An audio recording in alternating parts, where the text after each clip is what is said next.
Welcome back to another episode of the D-League. Today, episode 26. And Bilal and we will continue our talk about mechanics. Last week we talked about walking, which is used for the X and Y axis in video games. And today we are going to talk about jumping, which is used for the Z axis of your character.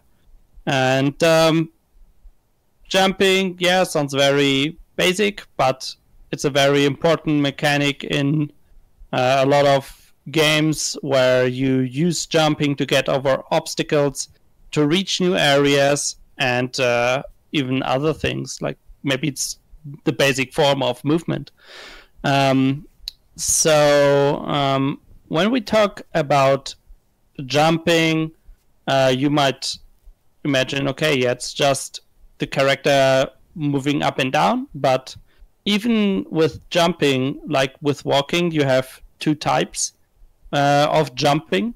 One is a set height, and the other one is a variable height, which means, for example, if you use a set height jump, then no matter how long you press the jump button, you always jump, let's say, 1 meter high.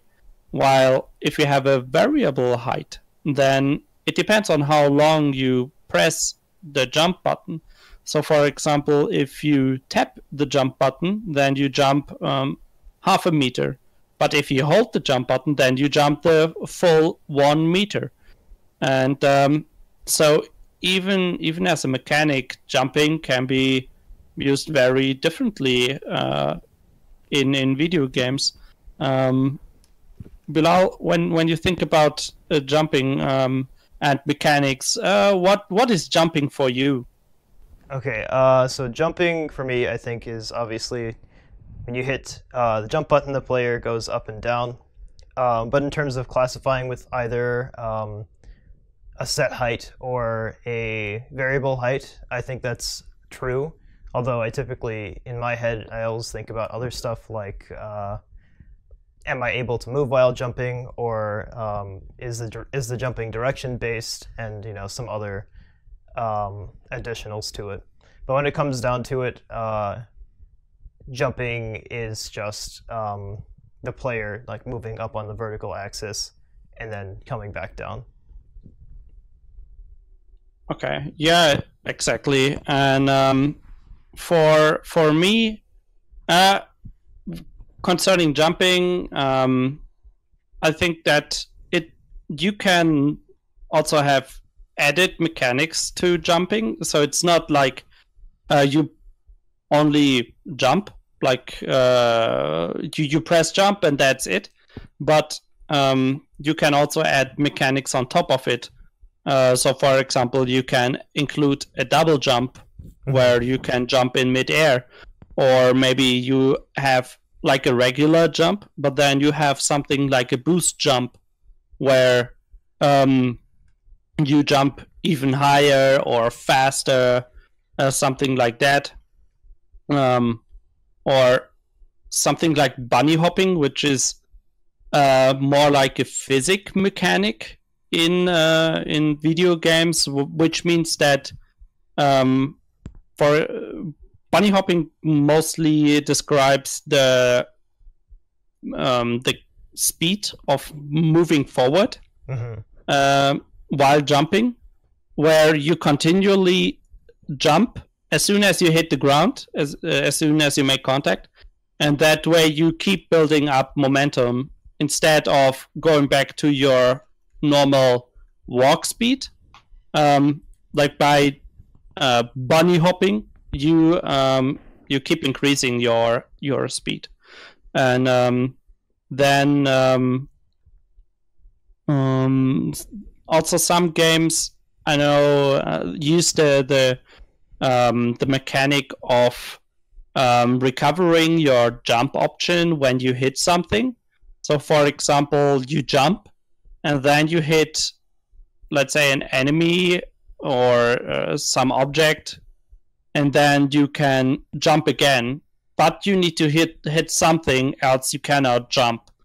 So that is kind of used for movement, where you say, okay, you need to hit that enemy or that object, and then you can continue your ascent to like the top of the level or something. Yeah. Yeah.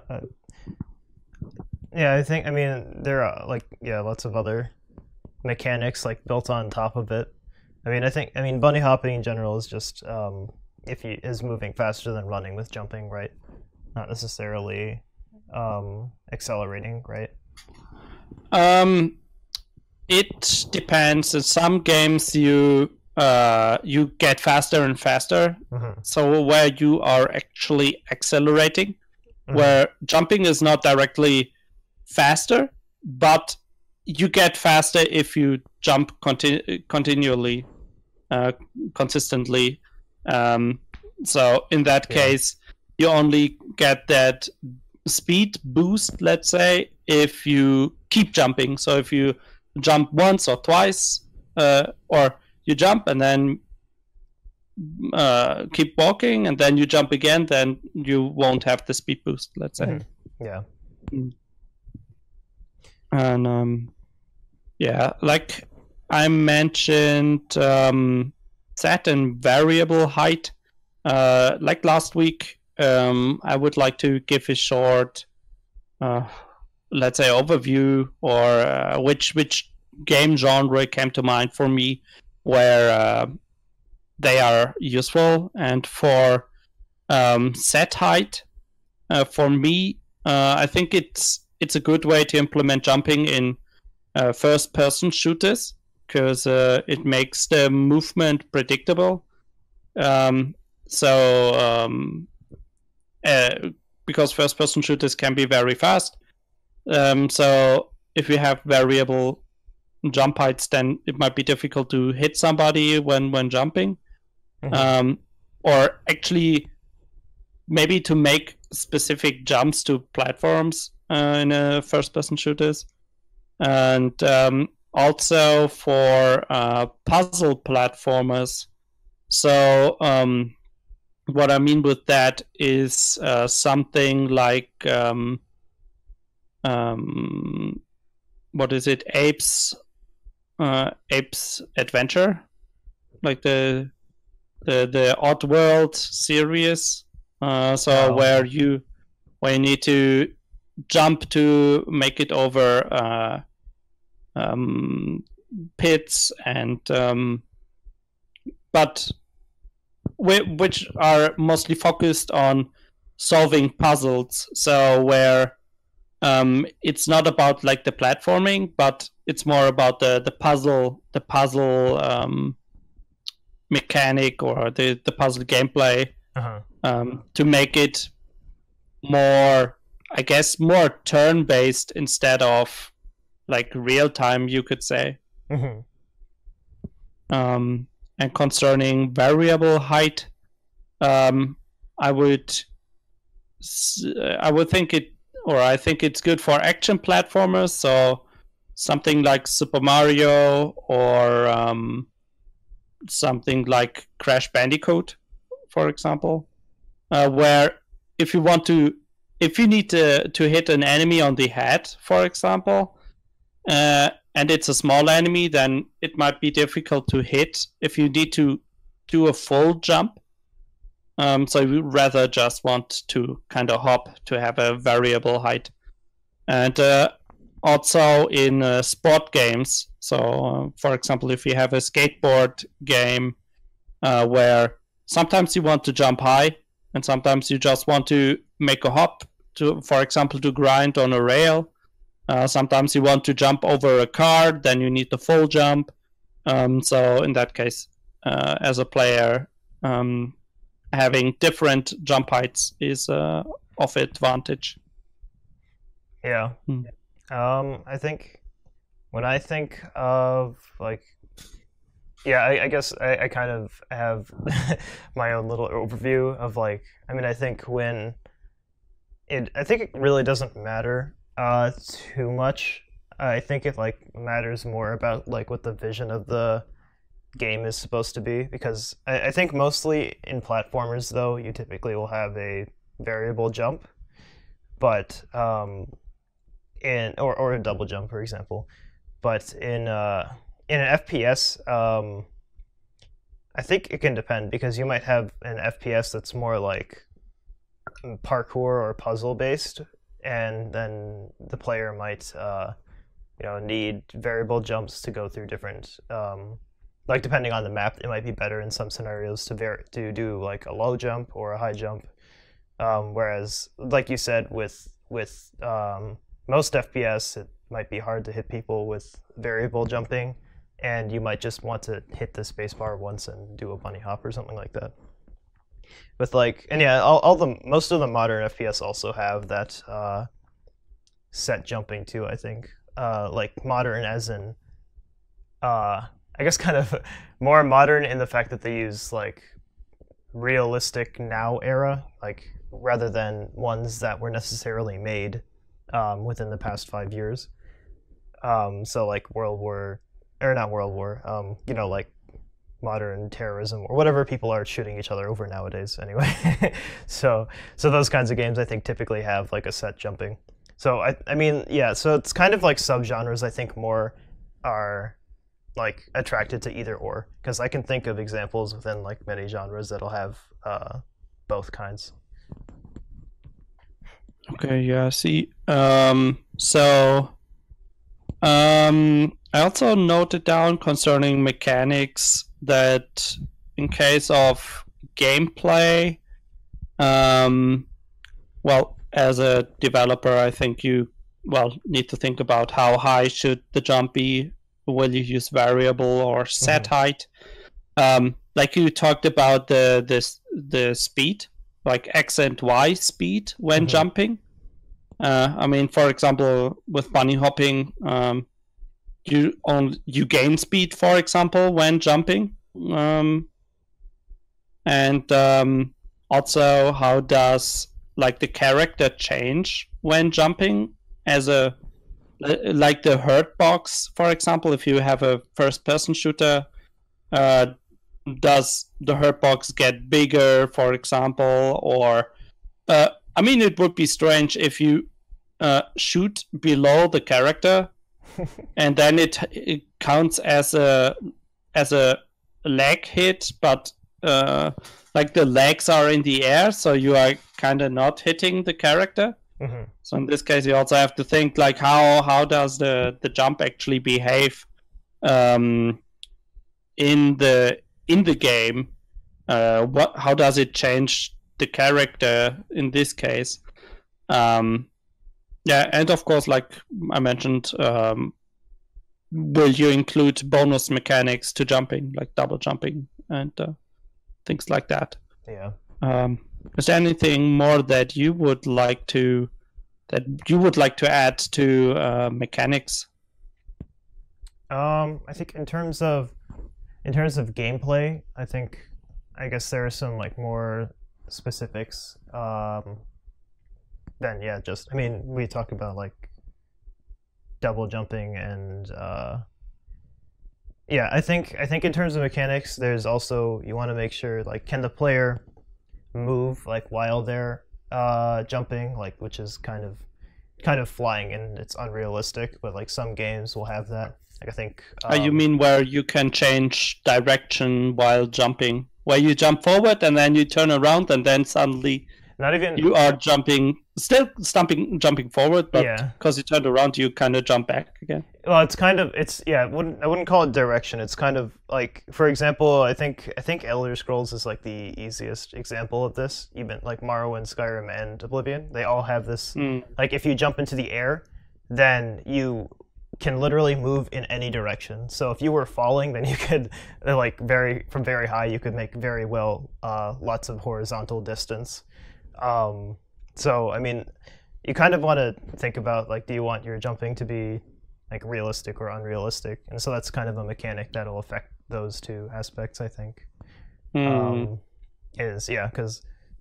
there are some games where you'll want to jump and then not be able to move to the sides, and I can't think of anything right now, but there are some games that do that pretty well, I think. Okay. Uh, yeah, and I don't know if I'd call this so much a mechanic, but there's also like some games will kind of have this effect of like locking when you're jumping. Um, so this is kind of related to what I just mentioned, right? So it's kind of basically you can't move at all when you're jumping, but some games will make it feel kind of like very stuttery, and I think PUBG does it quite bad. Like has a good example of this in that it's bad. So so it has like if you jump, it's kind of slow to get off the ground, and so like each thing that takes time is going to add like some annoying kind of locking feeling to it. So in PUBG, obviously you can't move around at all when you're in the air, which is fine. But the jumps are kind of high, and it also takes kind of a long time to get off of the ground. So you kind of feel like you're floating for a while. And then there's also the landing animation, which takes some time too. So you're kind of like, if you hit space, then you kind of get locked up, and it's kind of an annoying feeling. And that kind of thing will cause like kind of a subconscious fear of hitting the space bar or whatever button you have bound, especially if you get into a gunfight. So No, I think it's the same in Counter-Strike, right? At least it was in 1.6. I know that in the even older Counter-Strike versions, bunny hopping was actually useful, but then in 1.6 they kind of nerfed it by when you're jumping and you're hitting the ground, then you become very slow. yeah, Like that's your, let's say, jump recovery. And yeah, so in that case, like the game forces you to rather walk than jump to move, let's say. yeah, No, I guess that's something, well, just more realistic. Where, of course, if you jump in real life, then you kind of have to get up first again. Like you go into crouch, and then you stand up, or then from the crouching position you jump again. But yeah, of course you don't just like run around jumping all day. If you actually got faster by doing that, everyone would kind of do it, I guess. yeah.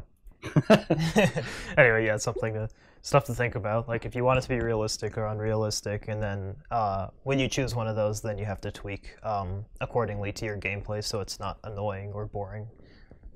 Yeah, exactly. Yeah, so that's it for me concerning the mechanics.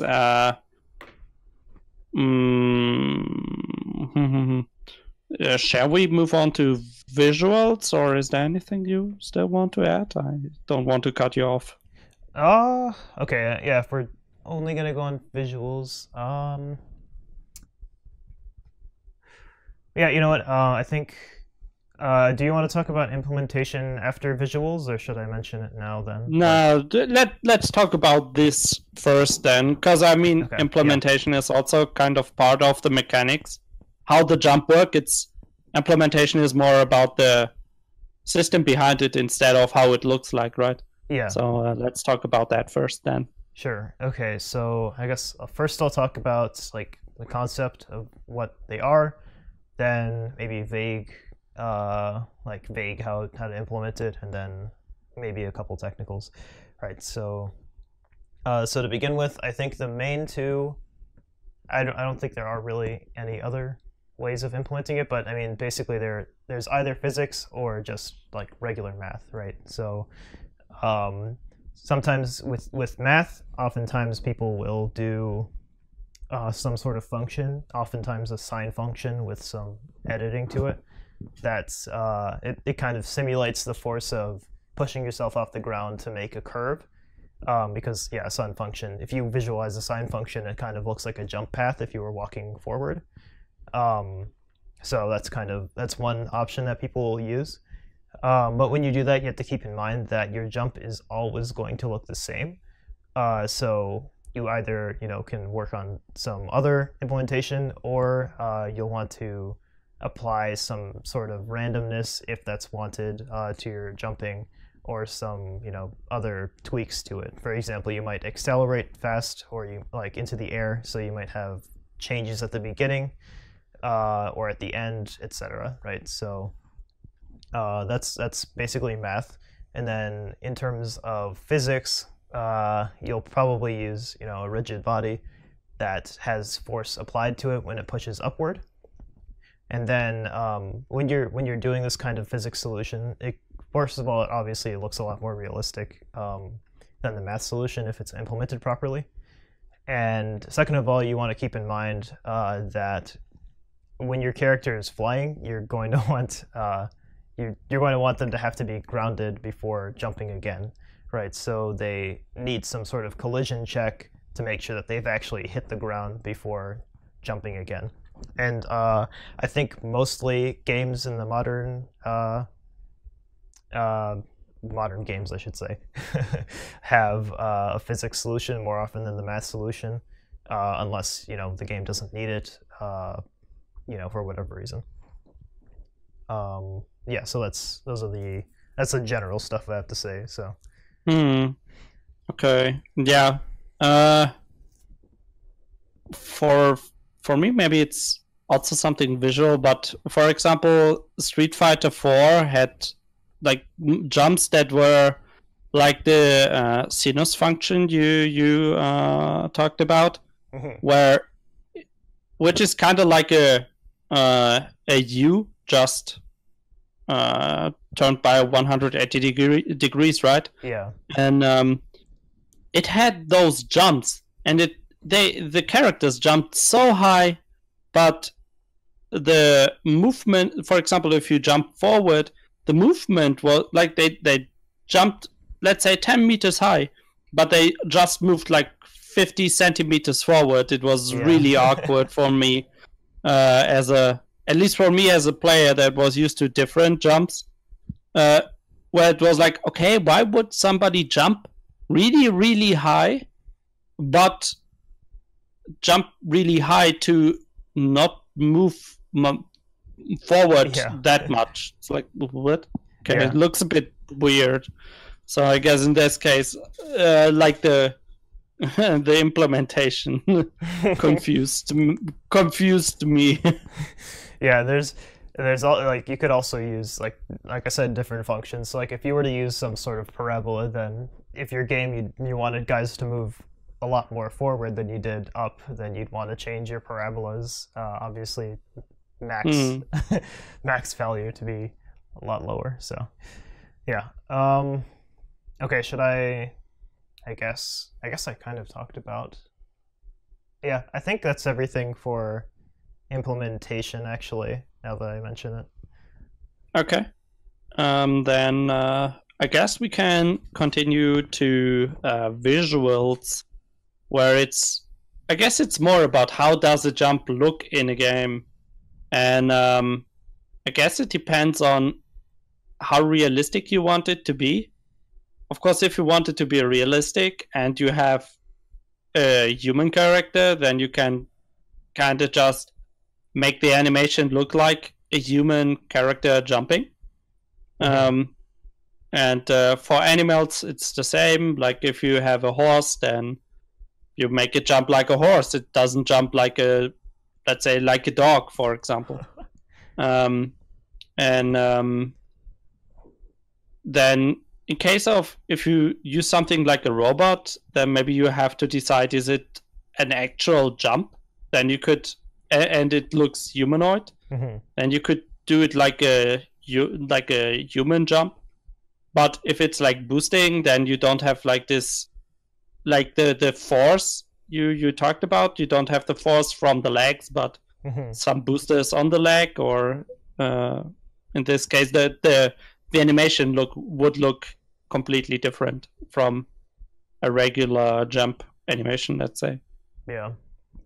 Hopefully your bipedal characters aren't getting on all fours to jump. So. Yeah. No, they are not. They just jump around like that, right? Yeah. At least you save animation frames if you do it like that. Cat is jumping, no legs were moved that day. Yeah, and anyway, I guess also you have to kind of keep in mind, like we talked about X and Y movement.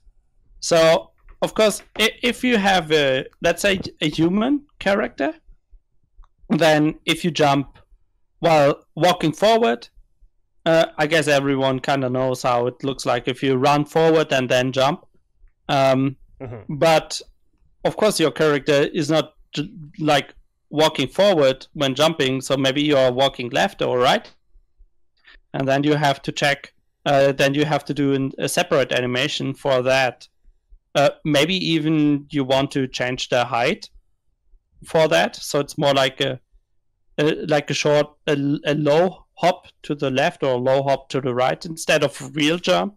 And yeah, so in that case, you kind of have to think about what directions can my character move into, or does it actually move when doing that jump?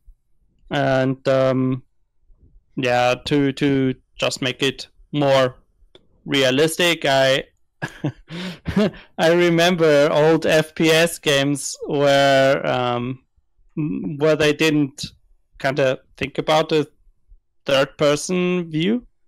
So even with the character like walking left and right, they still had this walking or running forward animation. So when they jump to the left or right, the legs move forward instead of like right or left. So they kind of just slide around everywhere, and it's like, okay.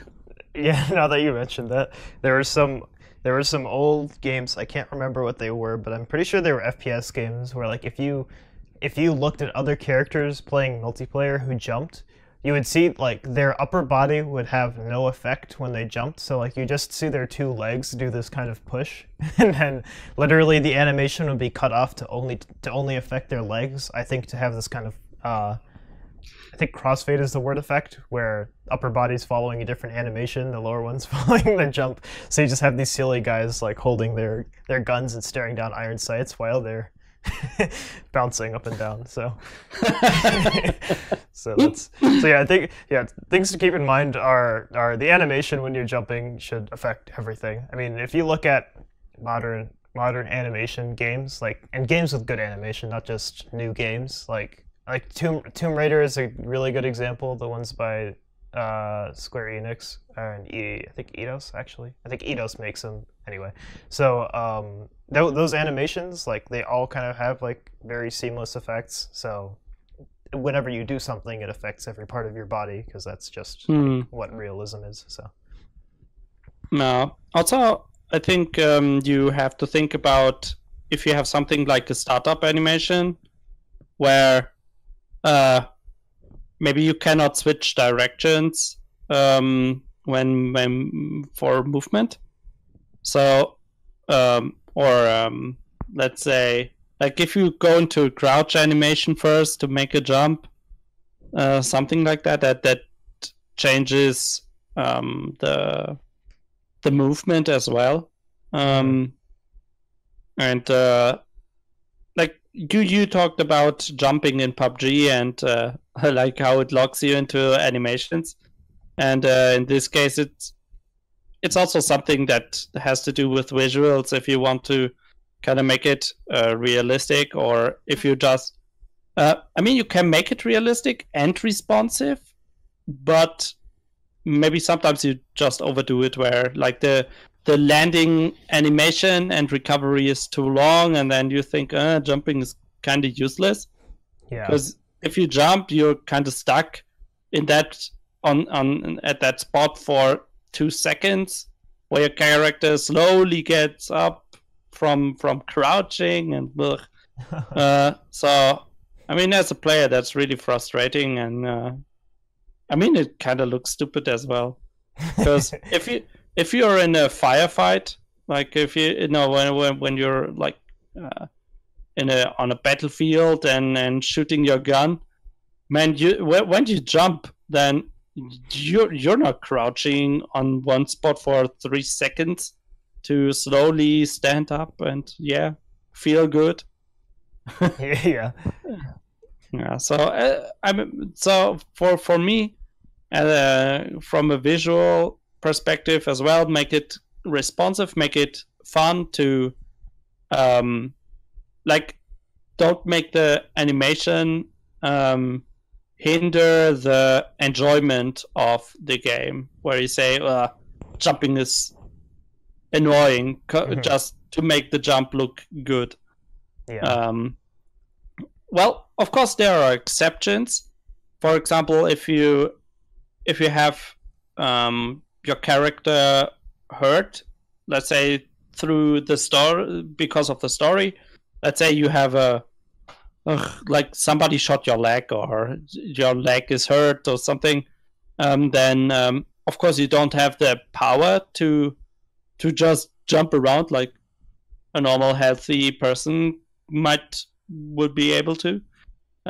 So in that case, you might want to make the jump unresponsive to make it more realistic, where you say, okay, that guy got shot in the right leg, so he can only jump with the left leg, and in that case, you need to kind of prepare more to jump, and it's maybe slower visually, like it's just a very, I would say, heavy animation.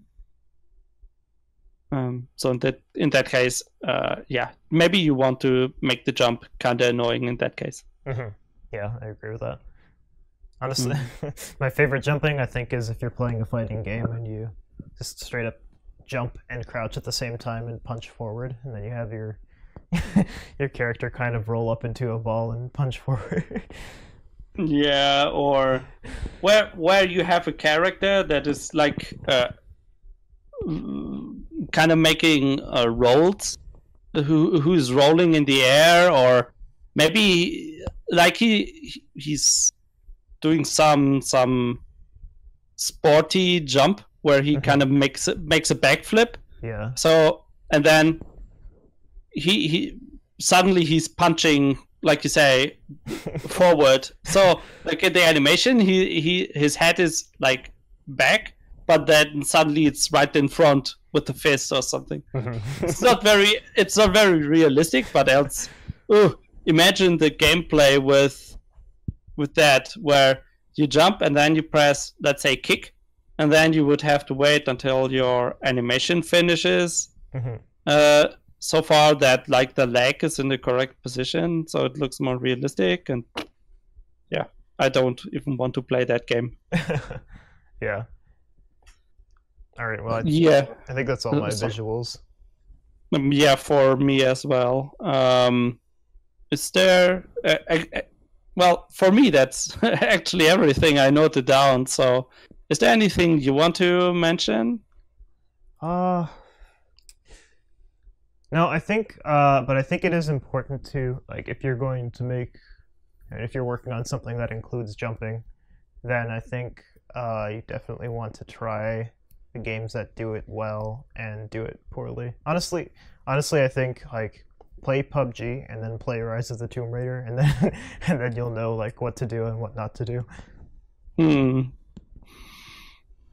I agree. Else, just check for how other games are doing it, or how much they actually care about jumping physics. Yeah, if they do it at all. I mean, like Quake, they don't care. You have bunny hopping, and yeah, that's just it's a feature. It's not a bug. Yeah. Yeah. So that's it for this week. I don't have any comments anymore, so I'll just close it out. That's it for episode 26. We talked about jumping. If you really like to jump, or you have some games where you say, okay, that game did it really well, or that game did a horrible job in implementing jumps, then let us know. Otherwise, thank you for listening, and I hope you will join us again next week. So have a nice week, and until then, bye guys. Bye bye.